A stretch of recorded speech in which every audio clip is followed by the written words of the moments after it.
Good morning, people. Got my hat on this morning, ready to go out for a quick walk because I've got to be in Wolverhampton for a presentation. So yesterday we started with decision, and we're going to carry on with decision because actually there's about 5 pages of decision. I didn't realise just quite how long it was, but it really is one of the biggest things that we can do to actually change our life. Good morning, Cheryl. Nice to see somebody up. Although I don't know what time of the day it is with you. So it's never just one big decision. It's a series of decisions that we make every single second of the day. We say we haven't got enough money, yet we'll go on a night out and spend, 100 quid. Oh, what the heck? Let's spend more money. And then we wake up the next morning and go, poof, what the heck was all that about? We say we haven't got enough time, but then we make the decision to sit and watch Netflix for, wow, isn't it like, 6 series goes by so fast, isn't it? Yet we didn't have time to go to the gym. They're all a series of small decisions that we make. Or we look at our phone and we just think, oh, I'll just check out Facebook. And yet an hour later, and then we go, well, I haven't got time to create a new business or a new life for myself because, I'm just too busy. But we've just spent, there's actually something on Facebook that you can look, I didn't realize. And it says how much time you've actually spent on social media. Just have a look at that. So the next time when somebody says to you, oh, do you want to do this? You go, oh, I haven't got time. I'm too busy. So there are decisions that we make every day as to what we do with our life. Good morning, Sonia. That's awesome to see you on here. So what decisions are you making every single second of the day? I can't be bothered doing my best, or that's enough. That's just good enough. It's not that you're trying to be any better or anything. It's just that to understand that you're actually doing the best that you can at the minute. But what decision are you making at that time is going to affect the rest of your life, basically, because it's a series of small decisions, never just the big decision that you make. And the big decision that you make, really, when it's time to make the big decision. The way sometimes people go, it's just a decision, it's just a decision. It's never just a decision. What happens was it was a whole series of small decisions that brought you up to a certain point and you just went, boom, decision, time to go, or whatever. I've had a couple of those times in my life. So once you make the decision, you will find all the people, resources, and ideas you need every single time. Decision is like a door. The door is there, and if you just open the door and look through it, that's not making a decision. You cannot see everything. So by opening the door, walking through it, shutting it, that is the committed decision. Then you will see absolutely everything because you're not walking back. A committed decision is you've shut the door and you've locked it and you go. Then you will find the resources. If you don't do that, you won't see them just by looking through the door. You can't see them. It's like being on the ground floor of the Shard. Say, if anybody doesn't know what the Shard is, it's the tallest building in the UK. And it's like being on the ground floor and go, well, I can't see everything. Well, no, you can't, because you didn't make the decision to go up to the top and have a look at what's going on up there. And then you can see absolutely everything. No, you chose to stay in the middle of your problem down on the ground floor rather than just taking the time to rise above it all. Decision makers are not afraid of making an error, and if they make an error in their decision or fail at something, they have the ability to shrug it off. They learn from experience, but they will never submit to the failure. There's one thing knowing the path, is another thing walking the path. Walking the path, it's only experience that actually gives you the life. So when people say, when you meet people who haven't failed, you've met people who haven't tried. Isn't that a big thing? I used to think, oh gosh, they've never failed at anything. Well, they didn't try at anything then. They've kept themselves comfortable. Everybody fails going forward, and it's just literally to remember that. Decide right where you are right now with whatever you've got.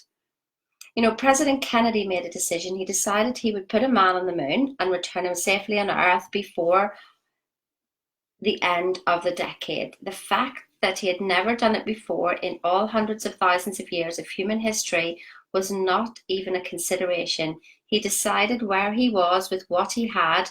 The objective was accomplished, and in his mind, the second he made the decision, it was only a matter of time, which is governed by natural law, before the goal was manifested in the form of the whole world to see. Once you make the decision, people, resources, and ideas you will have every single time. So it wasn't, whether he could do it or not. It was just basically, actually, when John Kennedy asked Werner von Braun what it would take to build a rocket that would carry a man to the moon and return him safely to Earth, his answer was simple and direct: the will to do it. In the book Think and Grow Rich, it talks about will and imagination and determination and persistence, and it's really about keeping going. But so many times we say to ourselves, because we get uncomfortable and we get out of our comfort zone and we go, oh, well, it wasn't meant to be. It just wasn't meant to be. Because it was meant to be, it would have just happened. Bollocks. You want it. Ideas come along and they're looking for you. Are you the leader of that idea? Here's a story of a girl that I knew, right? She had a book in her mind and she had the title and everything and she had all the chapters written down, but she didn't do the book. She didn't write it. And, I said, write the book, just write it. It doesn't really matter. It's only right for you, and whoever it's right for, it will be right for.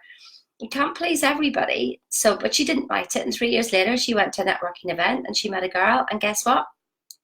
She'd written the book, exactly the same title, about exactly the same subject. So ideas are floating in the ether. They're looking for you to be a leader. And if you've been given an idea and you've had that, oh God, that would be wonderful, in your heart, and then your head got in gear and went, oh, but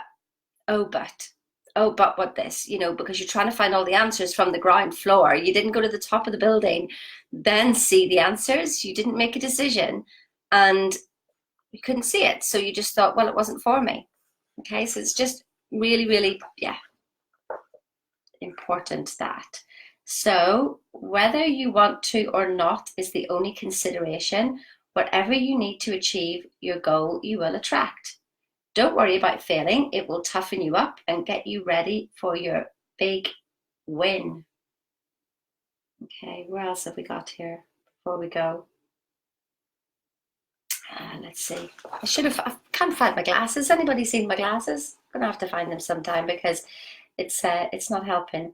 The greatest stumbling block you will encounter when making important decisions in your life is circumstance. We let circumstance get us off the hook when we should be giving it everything we've got.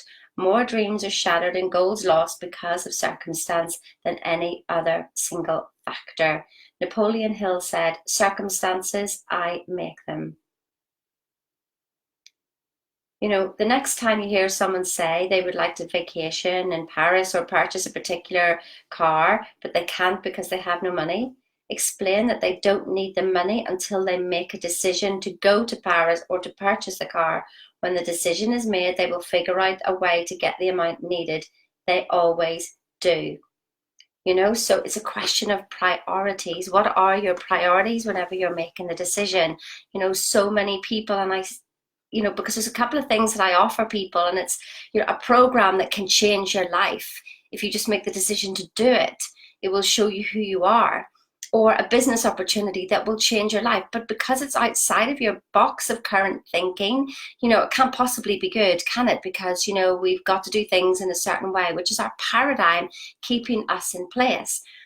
And then I hear people who say, well, yes, I do want to do it, but I haven't got the money, but I haven't got the time.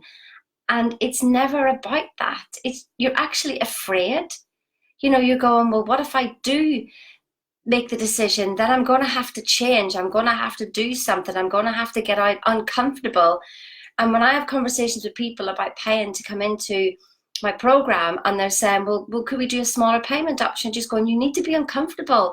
If you're staying in comfort zone, nothing is going to change. Absolutely nothing. So make that decision. And you know what? Sometimes by staying in the indecision it kills you inside. And you know this, you've done it before other times, when you make a decision and then you move forward and you go, oh my God, it just feels so much better now I've made the decision. So that's it. I've got 2 more pages of this, which I'll do tomorrow. And maybe I'll have found my glasses by then. Has anybody seen my glasses? Anyway, have a great day. And remember your gratitude this morning. So that was all from Thinking into Results. And one of the chapters called Decision Making. And the gratitude things. What are you grateful for today? So I'm grateful for the opportunity to go and speak to about 50 people this morning about change and about why change is easy and it's not as difficult as we make it out to be. And yeah, that's an absolute privilege for me. And the fact that I get up this morning and the fact that I'm going to be able to go out for a walk is, yeah, there's my top three.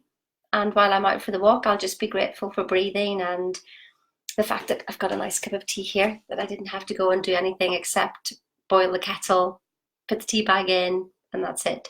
So have a great day, and I'll see you tomorrow morning. I'm going to call it the 5-ish a.m. frolic, because I get up and then by the time I've made my cup of tea and had my breakfast. So have a great day, and I'll speak to you soon. See ya. Bye.